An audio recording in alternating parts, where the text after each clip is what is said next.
Recently, I bought from East Oak Studios a live stream workshop of Michael Klein doing a flower painting. I love Michael Klein's work. He gets such unique variety of brushstrokes and paint texture.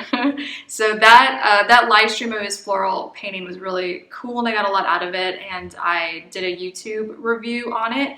And East Oak Studios, they saw that YouTube review that I did, and so they are letting me offer you 30% off of their next live stream video. And their next one, it's going to be with Michael Klein, again, doing a floral painting, but also it's going to be Michael Klein and his first instructor, Richard Kokenash, doing the live stream floral workshop together. So that sounds super interesting.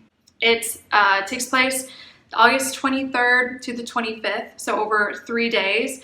And if you want more information on it, I'll have a link that tells you more about it in the description box below. So if you would like to get access to that live stream video, the discount code so you can get 30% off is JMK Floral. JMK Floral is the discount code.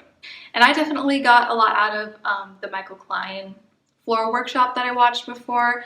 It's a cool setup and idea. I really like what East Oak Studios is doing about making these workshops and demonstrations more accessible to people. So it's a live stream, so you can type in questions, so it's interactive, but since it's still a video, you can go back and watch different parts of it that you want to.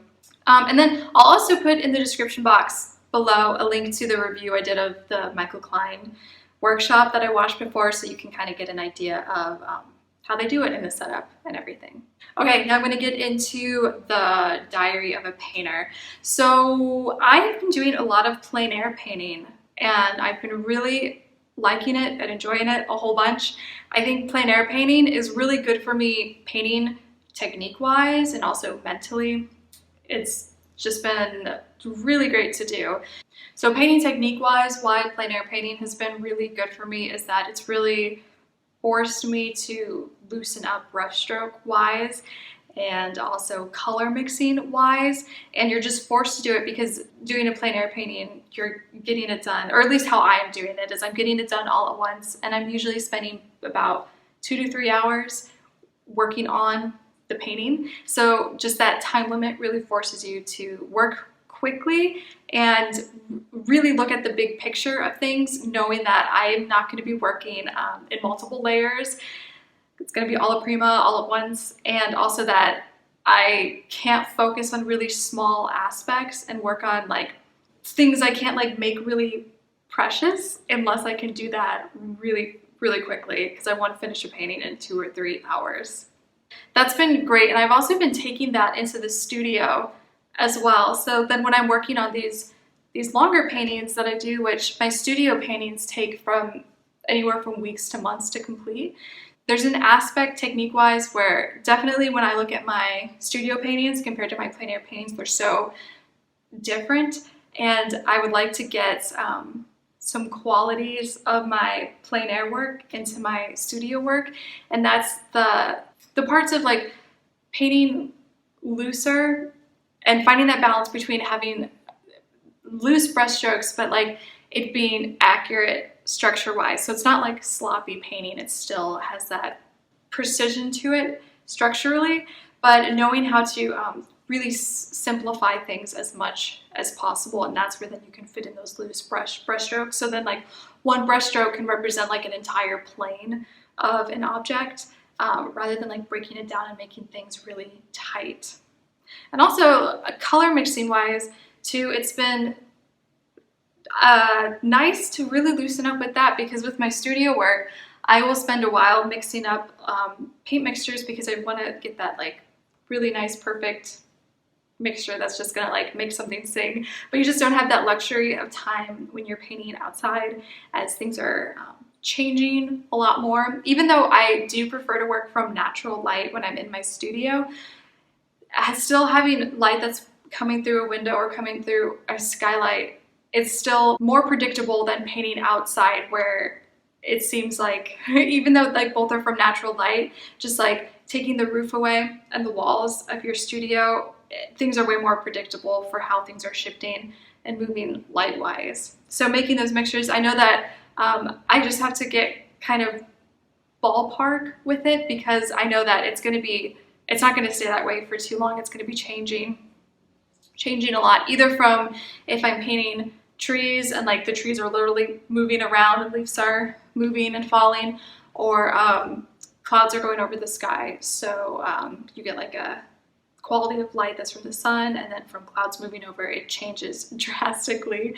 So it's been good to like working with my mixtures, knowing that like just get ballpark, and then making a lot of adjustments on the painting. And it's more of a sense of reaction rather than overthinking things, which I definitely can have the luxury of time that I can spend a lot of time thinking about how I'm going to be solving a problem.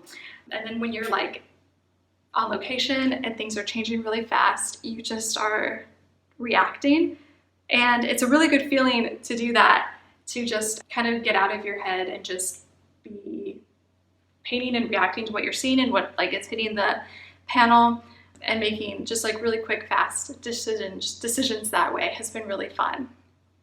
Also, mentally, like what I was saying, for plein air painting is really good. I feel like for mental health for a painter too. I feel like studio work, maybe not so much if you're sharing a studio, but I've got my my own studio that I'm working from home, and so it can be quite isolating painting by yourself for long hours. So it's really nice then to go out. I normally do the plein air painting with people too. I do it by myself sometimes as well, but I've recently found a really good group of painters that are really great, and so that's been a nice, fun social activity too. Though it's funny that like I know when I paint, so there's this one guy, Oscar, who I've been going out painting with, and he has the ability to like talk while he's painting and be very clear with what he's saying, and his paintings turn out great as well. And I'll be talking to him too, but I feel like my train of thought is like all over the place, because I can't do both like painting and talking at the same time, or at least not do the talking part well while I'm doing it. And I've noticed too that doing plein air painting is so exhausting for me, and I wonder if it's going to be something like when you're lifting weights, how you get stronger with it over time. And since I still feel quite new to plein air painting, I wonder if I'll build up some endurance, so the more that I'm doing it, like the less exhausting that it is. Because I feel like when I finish plein air painting, like a painting that's done in like 2 or 3 hours, I can't like even talk afterwards. That just like my brain is just like very delightfully tired afterwards, because it was like such a fun, strenuous exercise trying to complete a painting in that short of time, because it's just like all focus all the time, and you're not really taking, or I don't really take breaks when I do it. I feel like I maybe should, like maybe after an hour, like sit for 10 minutes and then like come back to the painting so I get like a fresh eye with it. But it's so fun. It's so fast and really reactive, and it's just like feels completely different than what I do in my studio. And I love my studio work. It just feels like kind of like a completely different thing, and it's just like just a really fun luxury just to like be able to go outside, study nature or buildings or whatever you're looking at, and be under a big sky, and it feels really good. I'm really glad that I'm getting into this. These are the plein air paintings that I haven't talked about yet. So this one was done in Land's End in San Francisco. These rocks that are in the ocean. This one was so much fun, beautiful, watching the light was behind, the sun was behind clouds, and then at the end of my painting session, it was completely out of the clouds. So there was a huge light shift through through painting this. It was also really windy this day. And so once I finished the painting, I started to scrape and clean off my palette, and then my easel blew over, face down of course, onto the pavement. And I was lucky though that the way that my plein air easel is set up, there's these like how it holds the painting in, the 2 bars that hold the painting in are like what really hit the pavement pretty hard. So all the paint strokes were saved. They were still there. It's not like anything like smushed across the painting, but still with it like slamming on the pavement, a lot of dust and dirt got embedded in the painting. And so I was painting with Oscar, and he told me that just to let the painting dry, and then once it dries, I should be able to brush off the dirt, and it worked. So if that ever happens to someone, I would try that so you don't ruin like those nice brush strokes, which would have happened if I tried to get all the dirt out when it was wet. So I let it dry for a few days. First, use my hand to get the paint out of to get the dirt out of the paint, and then used a palette knife for more stubborn areas, and it looks fine. You can't even tell that there was a bit of an accident there. Okay, and then I went to the same place. I was just gonna paint facing a different direction, but it was really, really foggy. I started setting up, and by the time that I had set up my stuff, it was the fog was insane. Like, it would have been a white painting if I would have painted there. It was too much.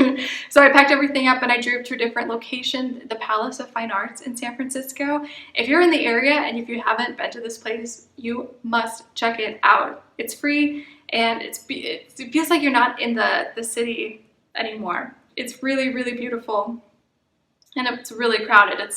Since it's so beautiful, a lot of people go there. So that was a challenge too. That was probably the place or the time that I've had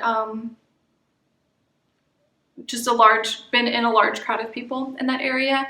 And so that was a different challenge too, with people coming up and asking questions, or they're filming you and like taking pictures of you, which is a bit distracting. But no, this was great. I had a lot of fun with it. It was really my first time doing architecture like this, alla prima.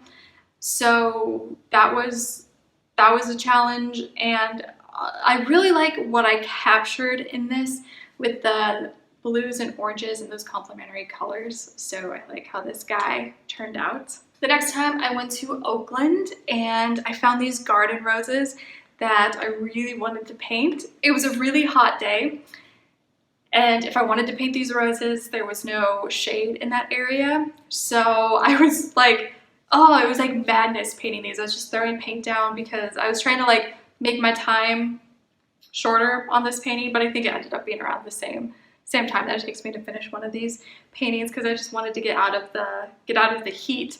But yeah, that was so fun painting these. This is my first alla prima flowers that I've done, and I want to do more of this because it was just fun, like really like finding ways to like punch the color in areas, and also how to simplify something that's so complex with all the petals, with all the leaves and everything. And I really like how this one turned out quite a bit. And then I took a bit of a break, like an hour or so, and then I went on and I did another painting that same day, which was crazy. It was the first time I've done 2 paintings like this in one day, and I was so tired. By the end of this, I felt like I could barely talk to anyone. But yeah, it was fun. So I found this waterfall, and I was working on this waterfall, and doing it the second painting of the day. It was like the first one I was like really warmed up with. So then working this one, just like I worked so quickly on it. I didn't time myself. So I don't know, maybe this took the same amount of time as the other ones, but it felt like I was just like putting paint down faster and more confidently, since I just like finished another one. So that was so fun to do. And then my last plein air painting that I did was in San Francisco as well. And it was on top of this hill, so foggy. It's in San Francisco on top of a hill, so if there was no fog, you could see San Francisco, the city. But up here, it just felt like you were in a completely different place. You couldn't see anything that wasn't like too far away from you. And so painting the fog in the forest was really interesting, watching things as it got like a little bit thicker and things dissipated more. And it was really fun. I definitely want to paint more fog. I am really attracted to scenes like this that have that moody eeriness kind of laced with mystery in them. So this was maybe my favorite time out plein air painting, and I really like this painting. Plein air painting has been such a blessing for me. It's so fun to do, just like whip out a painting really fast in a day. And I love it. It's fun because you can't take it too seriously because there's just not time for that.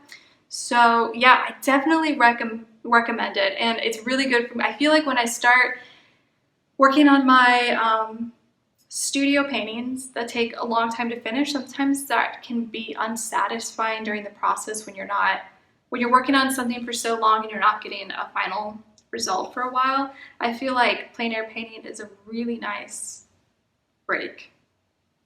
And it's like brings back like the funness in painting that sometimes can get sucked out if you're working day after day after day after day after day on a painting, especially if you're in the stage which I'm at with this one studio painting where I'm just like, well, I had been circling around it and just trying to like figure out a way to get this image out how I want to, and now it's working great. I'm looking at it right now, but I don't want to share it yet until it's